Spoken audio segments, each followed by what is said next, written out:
நான் தான் சொன்னல.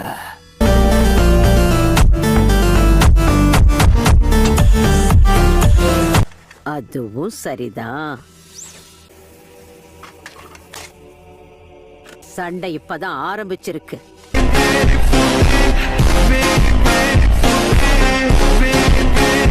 இது வரைக்கும் இந்த ஜுட்சுவை பயன்படுத்த நான் யாரையும் அனுமதிச்சது கிடையாது.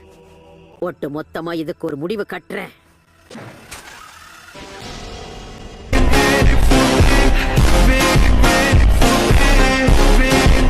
ஒரு பப்பட் மாஸ்டர் எத்தனை பப்பட்ஸை கையாளுறாங்கன்றத பொறுத்து தான் அவங்க திறமையை தீர்மானிப்பாங்க.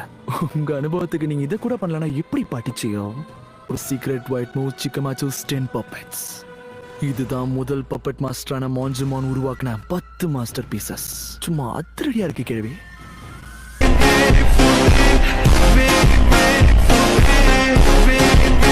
இருந்தாலும்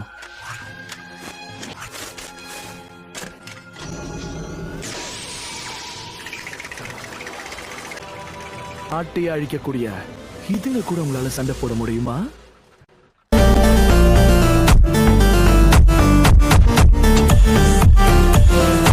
எனக்கு என்ன நினைச்ச அவமானமா இருக்கு. சின்ன பொண்ணையும் ஒரு கிழவியையும் அடிக்க எவ்வளவு நேரம் எடுத்துப்பேன்.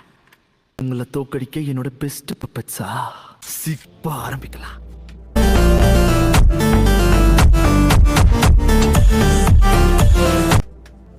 சாகுரா, நீ போட்ட மாற்று மருந்தோட தாக்கம் இந்நேரம் குறைஞ்சிருக்கும். அதனால நீ இதுல தலையிடாத.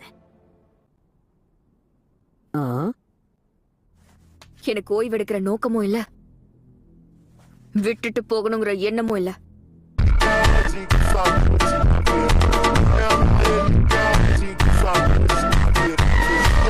நீ சுனாடேயோட சிஷ்யாச்சே. நீ பிடிவாதம் பிடிக்கலன்னா தான் ஆச்சரியப்படணும். நீ தயாரா இருக்கியா சாகுரா? தயார்தான்.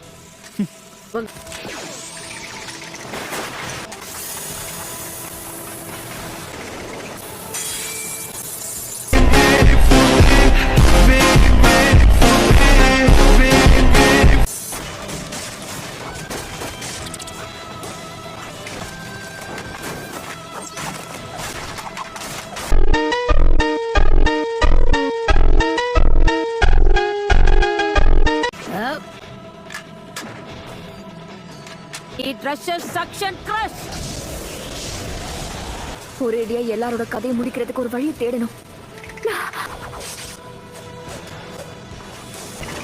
புரிஞ்சு போச்சு.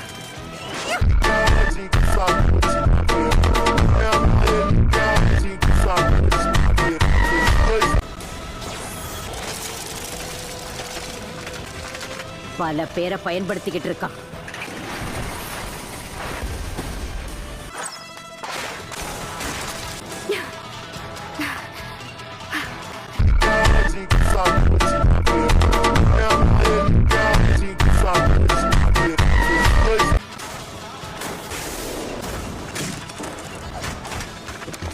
ஓகே தானே சாகுரா? நான் ஓகே தான். சரி, கவனமாயிரு.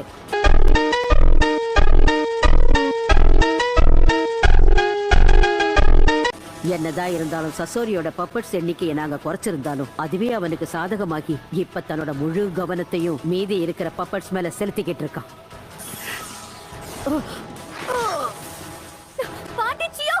ஓய்,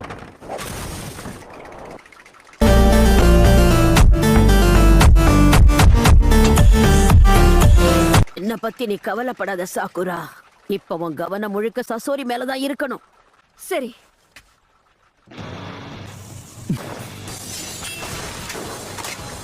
சகுரா, இந்தா இத பயன்படுத்திக்கோ.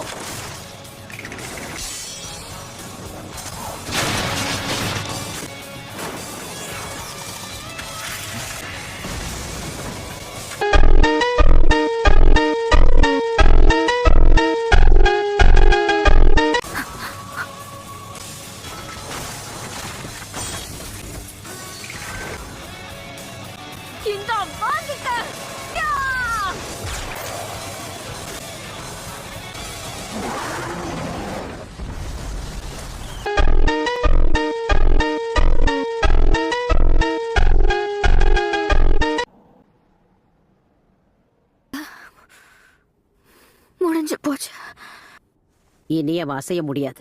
ஒருத்தனுக்குள்ள இருக்கிற எல்லா சக்கராவையும் அந்த சீலிங் ட்ராப் அடைச்சு வச்சிரும்.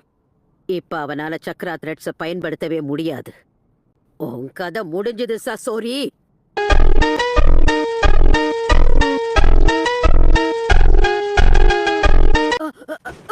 பாட்டி சியோ, சீக்கிரம் மாத்து மருந்து போட்டுக்கோங்க.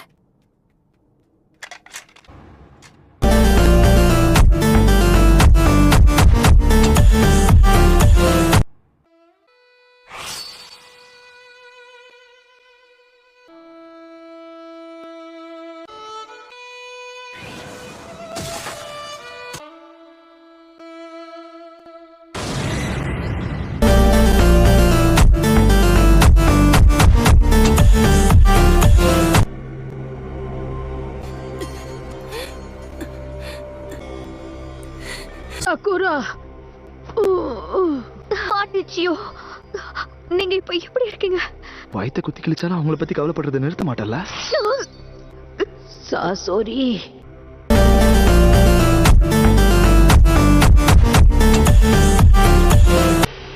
இங்க என்ன நடக்குதுன்னு எனக்கு இப்பதான் புரியுது. ஆமா, நீ ஒரு மெடிக்கல் நிஞ்சா தானே? இப்போ உன்னோட நிலைமை என்னன்னு உனக்கு நல்லாவே புரிஞ்சிருக்கும்னு நினைக்கிறேன். ஆனா இன்னும் எவ்வளவு நேரம் தாக்கு பிடிக்க முடியும்னு நினைக்கிறேன்?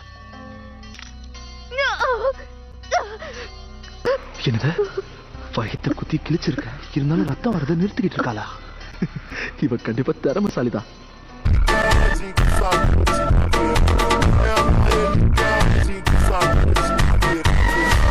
நான் சொல்றத கேளுங்க பாட்டிச்சியோ, என்னை பத்தி கவலைப்படாதீங்க, எனக்கு ஒண்ணும் ஆகாது. அந்த மாத்து மருந்தை நீங்க எடுத்துக்கோங்க. பாய்சனும் உடம்புக்குள்ள வேலை செய்ய ஆரம்பிச்சிருச்சுன்னு நினைக்கிறேன்.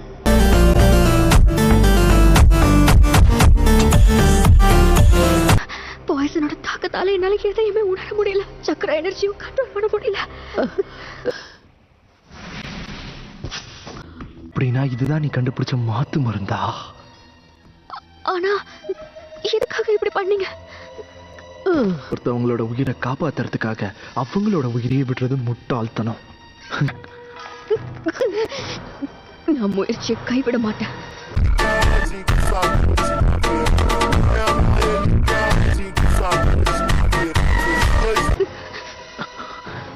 இது எப்படி சாத்தியம்? எப்படி எப்படி இவ்வளவு பலசாலியா இருக்கா? இந்த பலத்தை எதிர்த்து என்னால கண்டிப்பா தாக்கு பிடிக்க முடியாத.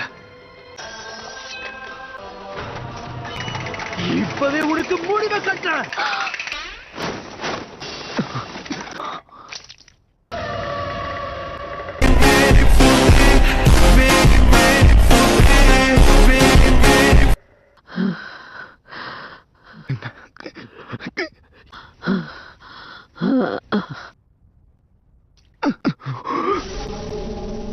நீ கவனமா இருக்க தவறிட்ட சாசோரி. உன் கதை முடிஞ்சது.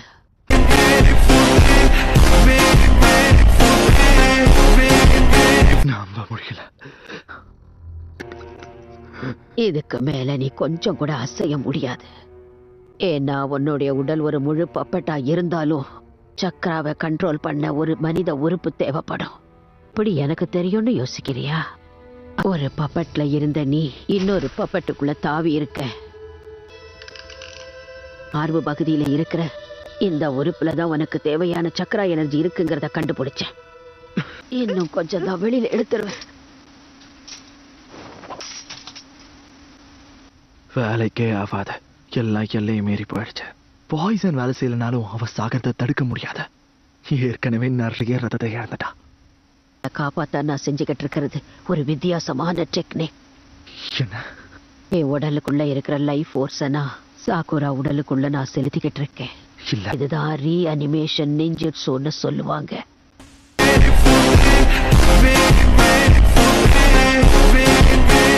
என்னது ரீஅனிமேஷன் நிஞ்சுட்சுவா?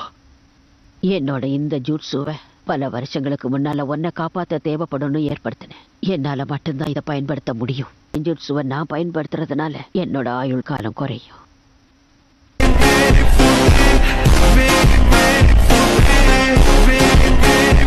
ஆனா நிலைமைய பாத்தியா?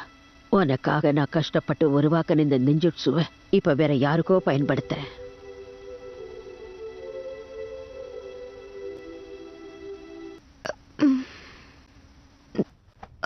சகுரா, இப்போ உனக்கு எப்படி இருக்கு? நான் இருக்கீங்க பாட்டிச்சியோ.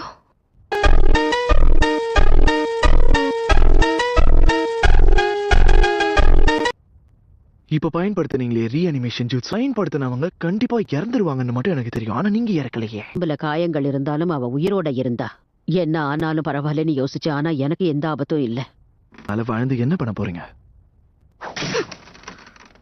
பட் உடலுக்கு உணர்ச்சின்ற ஒரு விஷயமே கிடையாது.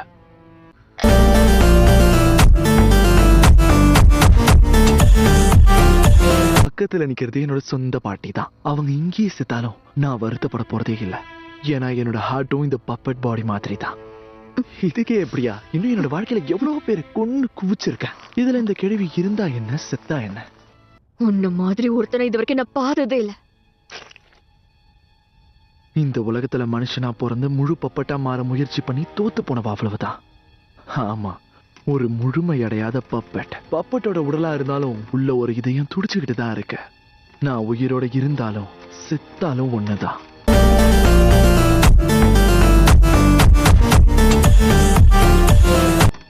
என்னுடைய முடிவு நெருங்கிடுச்சு. வினோதமான விஷயத்தை செய்யணும்னு ஆசைப்படுறேன். தோக்கடிச்சதுக்காக ஒரு பரிசு கொடுக்க போறேன்னு வச்சுக்கோயேன். அந்த ஒரோச்சி மாரவை பத்தி தெரிஞ்சுக்கணும்னு தானே ஆசைப்பட்ட. அதுக்கு தான் நீங்க வந்த.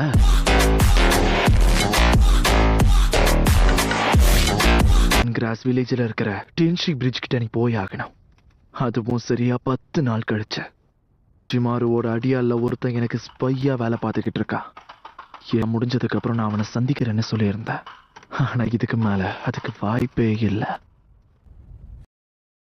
டிச்சியோ பாத்தீங்களா, எல்லாமே முடிவுக்கு வந்துருச்சு. இல்ல சகோரா, நடந்த பேட்டில்ல தப்பான ஒருத்தரோட உயிர் பிரிஞ்சிருக்கு. நான் என்ன செய்ய போறேங்கிறத ஆரம்பத்துல இருந்தே கவனிச்சுக்கிட்டு வந்த சாசோரி என்னோட கடைசி தாக்குதல இருந்து தப்பிக்கிறதுக்கு கூட முயற்சி பண்ணல. அவனை காப்பாத்திக்கணுங்கிற எண்ணம் அவனுக்குள்ள இல்ல. அப்படின்னா அவன் இதுதான் ஆசைப்பட்டானா?